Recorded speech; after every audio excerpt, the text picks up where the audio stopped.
ప్రభావతికి రోహిణి వచ్చి తన బ్యాగ్లో నుండి డబ్బులు తీసి ఇస్తుంది.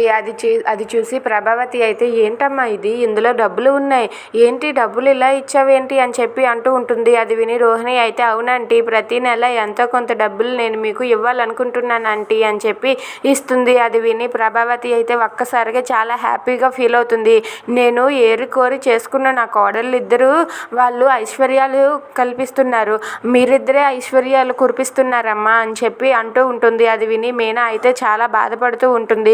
ఇంతలో ప్రభావతి అయితే రోహిణిని మెచ్చుకుంటూ ఉంటుంది. అది చూసి మీనా చాలా బాధపడుతుంది.